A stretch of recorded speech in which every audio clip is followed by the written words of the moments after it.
So, warm greetings, students. Today, now, I will be speaking on the topic Vietnam Crisis. Vietnam Crisis, Session 10, Semester 6, Contemporary World. I am Rekha H.G., Assistant Professor of History, GFGC, Vijayanagar, Bangalore. So, Vietnam crisis. ಏನಿಲ್ಲಿ ಸಮಸ್ಯೆ? What is the problem in Vietnam? Vietnam is a country in Asia and it suffered for 2 decades. ಈ ಒಂದು ಸೈದ್ಧಾಂತಿಕ ಕಲಹ 2 ದಶಕಗಳ ಕಾಲ ವಿಯೆಟ್ನಾಮರಿಗೆ ಬಹಳ ತೊಂದರೆ ಕೊಟ್ಟಂಥದ್ದು. These Vietnam people suffered for more than 20 years or 2 decades, and also the great loss for the China, for America and Soviet Russia. Both of them suffered a lot because of spending so much of money on the war. So, Vietnam problem. Earlier, Vietnam was ruled by French. ಅದು ಮೊದಲು ಫ್ರಾನ್ಸರ ವಸಾಹತು ರಾಷ್ಟ್ರವಾಗಿತ್ತು. ಅದನಂತರ 1945ನಲ್ಲಿ ಅವರಿಗೆ ಸ್ವಾತಂತ್ರ್ಯವನ್ನು ಸಿಗತ್ತೆ. They will declare independence in 1945. So Vietnam was a long, costly conflict that pitted the communist government of North Vietnam against South Vietnam and its principal. ಅಲ್ಲ, ಇಲ್ಲಿ ಏನಂತಂದರೆ 2 ದಶಕಗಳ ಕಾಲ ಉತ್ತರ ವಿಯೆಟ್ನಾಂ ಮತ್ತು ದಕ್ಷಿಣ ವಿಯೆಟ್ನಾಂನಲ್ಲಿ ಒಂದು ಘನಘೋರ ಯುದ್ಧಗಳಾಗತ್ವೆ. ಅಂತಂದರೆ ವಿಯೆಟ್ನಾಮನ್ನು ವಿಭಜನೆ ಮಾಡ್ತಾರೆ, ಉತ್ತರ ವಿಯೆಟ್ನಾಂ ಮತ್ತು ದಕ್ಷಿಣ Vietnam. Uttara Vietnam is controlled by Russia and influenced by China, and South Vietnam is again influenced by United States of America. The conflict was intensified because of ongoing Cold War between US and USSR.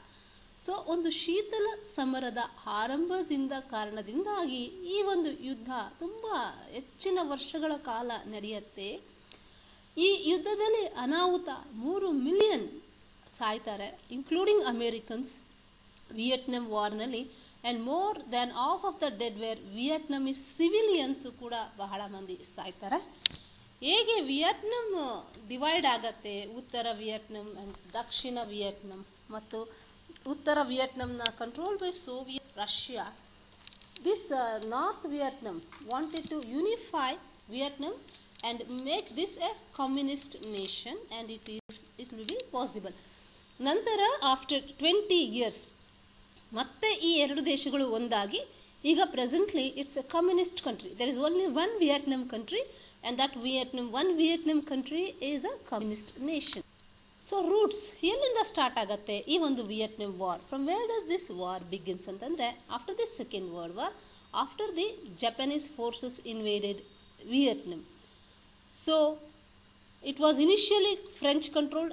Again the Japanese will invade to fight off both Japanese and French colonial administration. ಅಂದರೆ ಮೊದಲಿಗೆ ಫ್ರಾನ್ಸರ ವಸಾಹತಾಗಿರುತ್ತೆ, ತದನಂತರ Japan ಇವರ ಮೇಲೆ ದಾಳಿ ಮಾಡಿದಾಗ ಓಚಿಮಿನ್ leader, ಆ ಒಂದು ಕಾಲಕ್ಕೆ ಲೀಡರ್ ಆಗಿದ್ದಂಥ Ho Chi Minh communist leader, inspired by China and Soviet communist formed Viet Minh, the league or independence of Vietnam.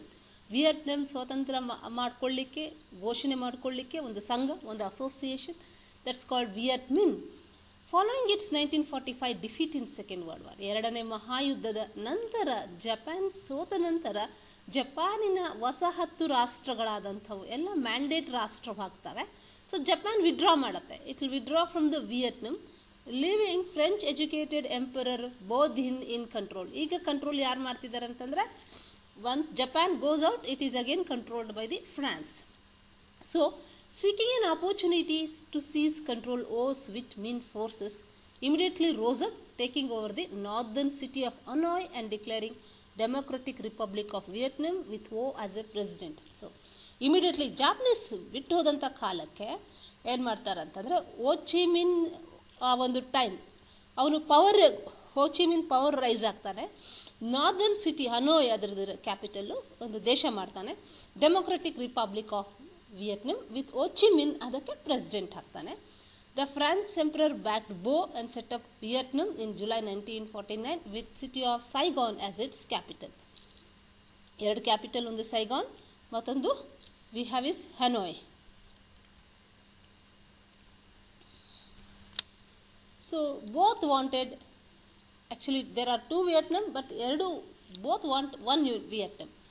ಅದು ಒಂದು ಡೆಮೊಕ್ರೆಟಿಕ್ ವಿಯೆಟ್ನಾಂ ಆಗ್ಬೋದು ಅಥವಾ it can be communist Vietnam also.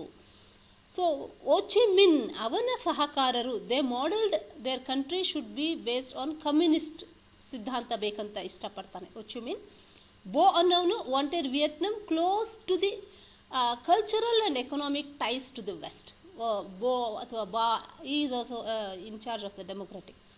So the Vietnam War and active US involvement in the war began in 1954. ದೇಶ ಎರಡಾಗಿದೆ, ಒಂದು ಉತ್ತರ Vietnam, ದಕ್ಷಿಣ Vietnam. America ಕೂಡ involve ಆಗ್ತಾ ಇರುತ್ತೆ. Ho Chi Minh is very strong and is assisted by the Russia and China.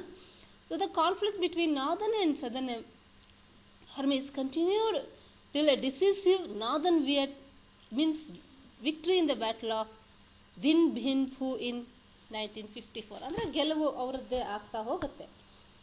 So 1954 Geneva ಒಪ್ಪಂದದ ಪ್ರಕಾರ it's like that after the Geneva agreement ಫ್ರೆಂಚರ ಆಳ್ವಿಕೆ ಕೊನೆಗೊಳ್ಳುತ್ತೆ. The rule of French comes to an end and the country is divided into two division, ಉತ್ತರ Vietnam and ದಕ್ಷಿಣ Vietnam. So ಉತ್ತರ Vietnam communist ರಾಷ್ಟ್ರ ಆಗುತ್ತೆ. ಈ ಕಮ್ಯುನಿಸ್ಟ್ ಗಣರಾಜ್ಯಕ್ಕೆ ಕಮ್ಯುನಿಸ್ಟರು ಡೆಮೊಕ್ರಾಟಿಕ್ ರಿಪಬ್ಲಿಕ್ ಆಫ್ ವಿಯೆಟ್ನಾಂ ಎಂಬ ಹೆಸರಿಡ್ತಾರೆ. ಕಮ್ಯುನಿಸ್ಟ್ ಧುರೀಣ ಹೋ ಚಿ ಮಿನ್ ಡೆಮೊಕ್ರಾಟಿಕ್ ರಿಪಬ್ಲಿಕ್ನ ಅಧ್ಯಕ್ಷನಾಗ್ತಾನೆ ಮತ್ತು ಅವನ ಅನುಯಾಯಿ ಫಾಮ್ ವಾನ್ ಡಾಂಗ್ ಪ್ರಧಾನಿ ಆಗ್ತಾನೆ. ಸೊ ಹನೋಯ್ ಉತ್ತರ ವಿಯೆಟ್ನಾಂ ರಾಜಧಾನಿ ಆಗುತ್ತೆ. ಹೋ ಚಿ ಮಿನ್ ಮತ್ತು ಡಾಂಗ್ ಕಮ್ಯುನಿಸ್ಟ್ ಸಿದ್ಧಾಂತದ ಆಧಾರದ ಮೇಲೆ ಸುಧಾರಣೆಗಳನ್ನು ಜಾರಿಗೆ ತರ್ತಾರೆ. ಅವರು ತ್ರೈವಾರ್ಷಿಕ ರಾಷ್ಟ್ರೀಯ ಪುನರುತ್ಥಾನ ಯೋಜನೆಗಳನ್ನು ಜಾರಿಗೆ ತಂದು ಕೃಷಿ ಮತ್ತು ಕೈಗಾರಿಕೆಗಳ ಗಣನೀಯವಾಗಿ ಅಭಿವೃದ್ಧಿ ಸಾಧಿಸುವುದು ಅವರ ಗುರಿಯಾಗತ್ತೆ. ಕೈಗಾರಿಕೆಗಳನ್ನು ರಾಷ್ಟ್ರೀಕರಿಸ್ತಾರೆ. ಸಾಮುದಾಯಿಕ ಕೃಷಿ ನೀತಿಯನ್ನು ಅನುಸರಿಸೋದಕ್ಕೆ ಪ್ರೋತ್ಸಾಹ ನೀಡ್ತಾರೆ. ಜಮೀನ್ದಾರಿ ವರ್ಗವನ್ನು ರದ್ದುಪಡಿಸಿ ವಿಯೆಟ್ನಾಂ ಸೇನೆ ನೆರವಿನಿಂದ ಶ್ರೀಮಂತರ ದಮನ ಮಾಡಲಾಗತ್ತೆ. ಅವರ ಭೂ ಒಡೆತನ ಸಹ ರದ್ದುಗೊಳಿಸಲಾಗುತ್ತೆ. ಸಾಮುದಾಯಿಕ ಕೃಷಿ ನೀತಿ ರೈತರ ಪ್ರಗತಿ ಪೂರಕವಾಗಿರುವಂಥ ಒಂದು ಸರ್ಕಾರವಾಗತ್ತೆ. ವಿಯಾಟ್ ಕಾಂಗ್ ಅವರ ವಿಯೆಟ್ನಾಮಿಸ್ಟ್ ಕಮ್ಯುನಿಸ್ಟರ ಒಂದು ಅಸೋಸಿಯೇಷನ್. ಸೊ ಇವರು ಏನು ಮಾಡ್ತಾರೆ ಅಂತಂದರೆ ದಕ್ಷಿಣ ವಿಯೆಟ್ನಾಂ ಸರ್ಕಾರವನ್ನು ಉರುಳಿಸಿ ದಕ್ಷಿಣ ವಿಯೆಟ್ನಾಂನನ್ನು ಕಮ್ಯುನಿಸ್ಟ್ ಆಳ್ವಿಕೆಗಳಲ್ಲಿ ತರೋ ಒಂದು ಪ್ರಯತ್ನ ಕೂಡ ಸಾಧಿಸ್ತಾರೆ. ಇದಕ್ಕಾಗಿ ನ್ಯಾಷನಲ್ ಲಿಬರೇಷನ್ ಫ್ರಂಟನ್ನು ರಚಿಸಿಕೊಳ್ತಾರೆ 1956ರಲ್ಲಿ. ದಕ್ಷಿಣ ವಿಯೆಟ್ನಾಂ ವಿರುದ್ಧ ಹೋರಾಟ ಆರಂಭಿಸ್ತಾರೆ. ಈ ಕಾರ್ಯಕ್ಕಾಗಿ ವಿಯಟ್ ಕಾಂಗ್ ಎಂಬ ಪಡೆ ಕಟ್ಟಿ ಅದಕ್ಕೆ ತರಬೇತಿಯನ್ನು ಕೂಡ ನೀಡ್ತಾರೆ. ರಷ್ಯಾ ಅದಕ್ಕೆ ನೆರವು ನೀಡುತ್ತೆ. ಇದನ್ನು ಗಮನಿಸಿದ ಅಮೆರಿಕ ದಕ್ಷಿಣ ವಿಯೆಟ್ನಾಂ ರಕ್ಷಣೆಗೆ ಮುಂದಾಗತ್ತೆ. ಪರಿಣಾಮವಾಗಿ ವಿಯೆಟ್ನಾಂ ಯುದ್ಧ ಸಂಭವಿಸಿ ಅದು ಕಮ್ಯುನಿಸ್ಟ್ ವಿಜಯದಲ್ಲಿ ಮುಕ್ತಾಯವಾಗುತ್ತೆ 1975ರಲ್ಲಿ. ಸ್ಪೀಕಿಂಗ್ ಅಬೌಟ್ ಸೌತ್ ವಿಯೆಟ್ನಾಂ ಹೇಗೆಲ್ಲ ಇತ್ತು, ಯಾರು ಆಳ್ವಿಕೆ ಮಾಡ್ತಾರಂದರೆ ಇನ್ 1954 ಜೆನೀವಾ ಒಪ್ಪಂದದ ಪ್ರಕಾರ ಸ್ವತಂತ್ರವಾಗಿ ಅಸ್ತಿತ್ವಕ್ಕೆ ಬಂದ ದಕ್ಷಿಣ ವಿಯೆಟ್ನಾಂ ಗಣರಾಜ್ಯ ಹೊಂದತ್ತೆ. ದಕ್ಷಿಣ ವಿಯೆಟ್ನಾಂ ಡೆಮೊಕ್ರೆಟಿಕ್ ಗಣರಾಜ್ಯ ಪ್ರಥಮ ಅಧ್ಯಕ್ಷ ಆಗ್ತಾನೆ ಒಬ್ಬ ಅನಾಮ್. ಸೈನ್ಯದ ದಂಡನಾಯಕ ಡಯಾಮ್ ನಂತರ ಪ್ರಧಾನಿ ಆಗ್ತಾನೆ. ಸೈಗಾನ್ ಅದರ ರಾಜಧಾನಿ ಆಗತ್ತೆ. ಅವರಿಬ್ಬರ ನಡುವೆ ಟು ಸರ್ಟನ್ ಎಕ್ಸ್ಟೆನ್ಸ್ ಡಿಫ್ರೆನ್ಸಸ್ ಆಗಿರುತ್ತೆ. ಅಮೆರಿಕವು ದಕ್ಷಿಣ ವಿಯೆಟ್ನಾಂಗೆ ಉದಾರವಾಗಿ ಆರ್ಥಿಕ ನೆರವು ನೀಡುತ್ತೆ. ಅಮೆರಿಕ ನೆರವು ಪಡೆದ ಡಯಾಮ್ ಹಲವು ಸುಧಾರಣೆಗಳನ್ನು ಜಾರಿಗೆ ತರ್ತಾರೆ. ಜನರ ಜೀವನ ಮಟ್ಟ ಉತ್ತಮಪಡಿಸಲು ಯತ್ನಿಸ್ತಾರೆ.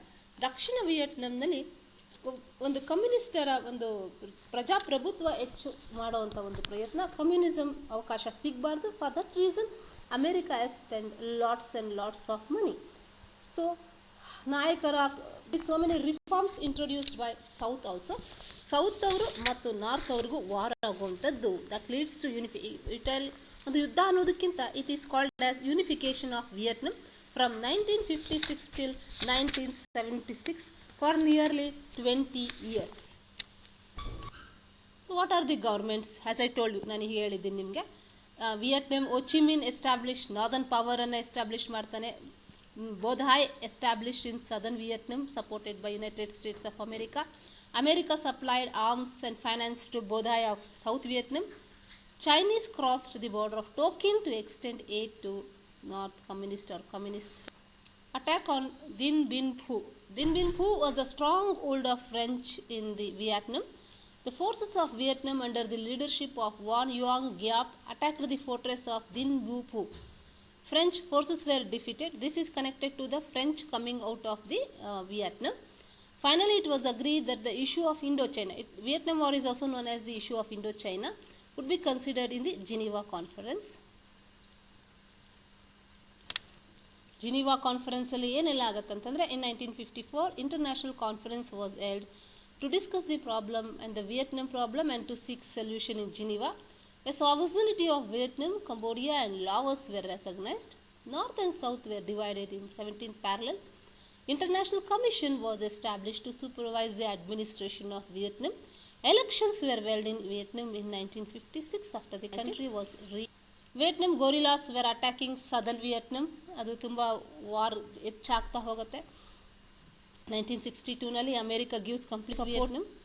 Once America enters the interference when in the Korean ಅಥವಾ Vietnam issues, why it will do is to protect the ideology of the democracy and also protect US bases, ships in the Bay of Tonkin. ತನ್ನ ಒಂದು military ನೆಲೆನೂ ಕೂಡ ನೋಡ್ಕೊಳ್ಳಿಕ್ಕೆ ಒಂದು ಪ್ರಯತ್ನ ಆಗುತ್ತೆ.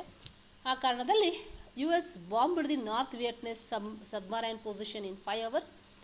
Communist camp in South Vietnam called Vietcong intensified his activity and inflicted losses on US.